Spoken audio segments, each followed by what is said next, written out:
You know, traditional logic tells us that if one movie is out and is completely dominating the box office, nothing else can do well at the same time. Odyssey has bucked that trend, as it has continued to make a lot of money, even with Spider-Man being out and being in theaters. As a matter of fact, as Variety reports, Odyssey is actually outselling Spider-Man tickets in some markets around the world, which is kind of crazy at the same time.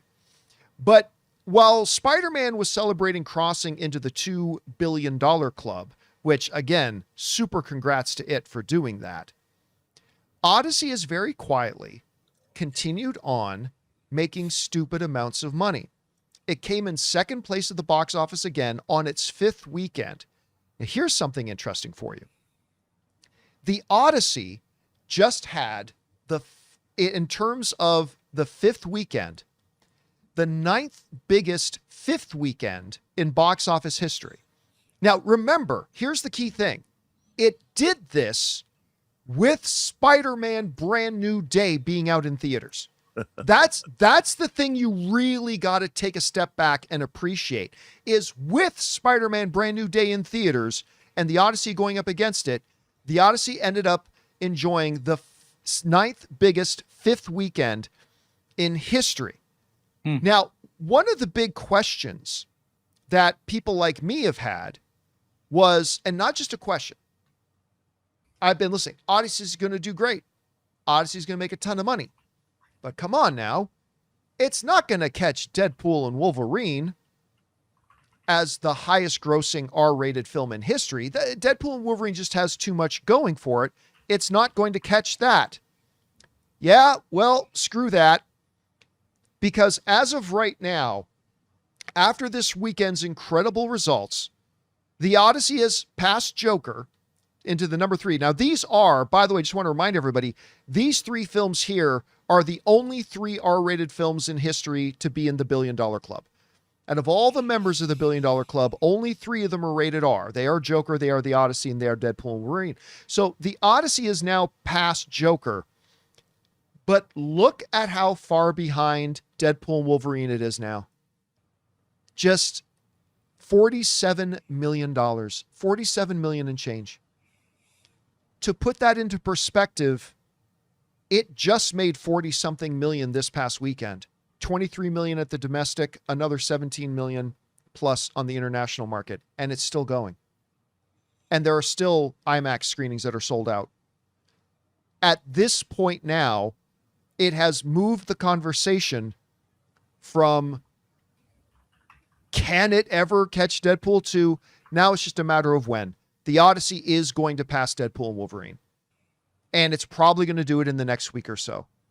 So not only did the Odyssey crack $1 billion, not only did the Odyssey become Christopher Nolan's highest grossing movie ever, that includes his Batman films. Wrap your heads around that, guys. This is bigger than his Batman films.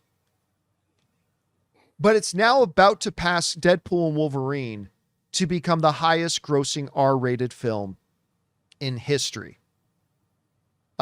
Which is odd, because I was told this movie was going to flop. I saw it all over the place, guys. Everybody, all these people on the internet saying the Odyssey was going to flop. Well, it's anyway, slop. It's a bunch of woke slop in that Odyssey movie. No one's going to go see that. It's going to flop. Totally flop. Ruined it. This is just Hollywood's woke slop trying to push an agenda. So here we are now, and it's about to do something that I admit, if you had asked me 3 months ago, do you think Odyssey can catch Deadpool and Wolverine? I'd be like, whoa, whoa, whoa, whoa. Like, maybe there's an outside chance it gets to $1 billion. Like, that's a possibility, but I don't even really think it gets to $1 billion, but it's got a shot. Deadpool and Wolverine is off the table. You're not catching Deadpool and Wolverine. It's not going to make 1.33. It's an R-rated period piece, kind of Homeric epic. It's not going to get to 1.3 billion. Well, Christopher Nolan says, hold my Diet Shasta. Because here I come. I am Christopher Nolan. Hell answers to me, for I am Nolan. And here we are now sitting on the precipice of it beating the highest grossing film, highest grossing R-rated film of all time. Rob, you have always had an even stronger belief in Odyssey than I did, because I always believed it would be a huge hit, but you believed it was sky high numbers could be possible. We're now on the brink of it passing Deadpool and Wolverine. It's now a question of when it's going to do it, not if. Yeah, I mean, it's just uncanny. And again, to drive this point home, because this is not a small detail, guys, it's legging out all this extra box office while Spider-Man Brand New Day is in theaters at the same time. You don't think Dune 3 can make a lot of money? I present to you this. Anyway, Rob, it is now inevitable, right, that it will catch Deadpool and Wolverine? If so, what's the most impressive thing about that? What does that tell you about the film itself? Or maybe even about where the industry is as a whole right now? What are you taking away from this? Well, again, you know, we've said it so many times, but C-Note here, the cult of Christopher Nolan. C-Note, I love that still. It's not a cult, but you have a man, you know what I think is the key to Christopher Nolan is that he does not talk down to his audience. He is able to somehow, through his extraordinary ability to create reality on the screen, even when he's dealing with fantasy, he also has a way to connect with audiences on a much deeper level than people give him credit for. And I think that, look, I think Christopher Nolan's biggest, I'm a Nolan fan, but he's very academic and clinical in his movie making, you know, where Spielberg can amp up the emotion. I think Christopher Nolan has a different way of working, and that different way of working is unique to him. We've never seen the likes of him before. Nobody makes movies the way he does. He's not Kubrickian, he's Nolan-esque, and that's the only explanation. And there's something about, people know that when you go see a Christopher Nolan movie, he's somebody that is going to challenge you and ask you as an audience to step up to his level. And I think people want that. I think people want to walk in and look, we saw these people that are being detractors because it wasn't some perfect adaptation of the Odyssey, which is an oral tradition story that wasn't transcribed until hundreds of years after it was being told. So all of the complaints that were leveled against this movie were kind of, I don't know, I'd say made up, because the reality of the situation is Christopher Nolan's going to tell the movie, the story, the way he's going to tell the story. And we expect it to be Christopher Nolan's version of the Odyssey, not Homer's. That's why it's an adaptation. You know, when Coppola made Bram Stoker's Dracula, he called it Bram Stoker's Dracula. You know, Nolan didn't call this movie Homer's Odyssey. And if anything, you're watching this story filtered through the eyes of Nolan and what it meant to him. And what I think audiences are responding to is the authenticity of the artist. That Christopher Nolan is giving you something that only he can give you.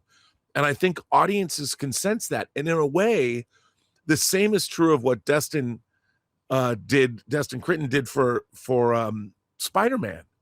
And I think that's what people have been missing, even with giant IPs, or even when you're dealing with filmmakers that are at the top of their game.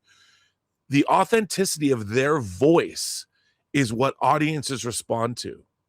You know, that's why we went. We knew in the 80s when you went and saw a Spielberg movie, you were going to get a certain thing, whether it was Raiders, whether it was E.T., whether it was The Color Purple, whether it was Empire of the Sun. You knew that Spielberg could deliver across genres, across stories, and you would get something that was uniquely Spielberg. I think that's what Nolan has done, and I think people are starving for that kind of authenticity in not just who people are online, but they're starving for it in their art. They're starving for it everywhere because the rest of the world is so fraudulent. Everybody's lying to you. Everything is a scam. But Christopher Nolan shows up and he gives you something that you can believe in. And that's why I think this movie works. And why it just continues bringing audiences in. You know, I was playing poker this weekend, and guys at the table just randomly started talking about movies and stuff. And somebody said, you know, I still haven't seen that Odyssey. My wife wants to go. We got to get out and see it. It's like, it's still in its fifth week. Everybody's still talking about it. And it's going to be interesting to see how high it goes. And it's going to do something I honestly did not think it could do. It's going to cross Deadpool and Wolverine. It's going to become the highest grossing R-rated film of all time. And I didn't see that coming. But you know what? Couldn't happen to a better film. And I got to say, as I bring this list up again, it's great to see this list of the 3 R-rated films that are in the $1 billion club, and to say that I love all 3 of them. We won't talk about the second Joker movie, okay? We won't talk about Joker Folie à Deux. But I mean, that first Joker movie, loved it. Deadpool and Wolverine, awesome. The Odyssey, it's great to say that I love all 3 of them, so it's nice to see all 3 of those having that kind of success. Anyway, guys, question is for you. What do you think about this? It does now look like it's imminent that the Odyssey is going to cross. It's crazy. Deadpool and Wolverine to become the highest grossing R-rated film of all time. Whatever you guys think, jump down into the comments section below and let us know your thoughts.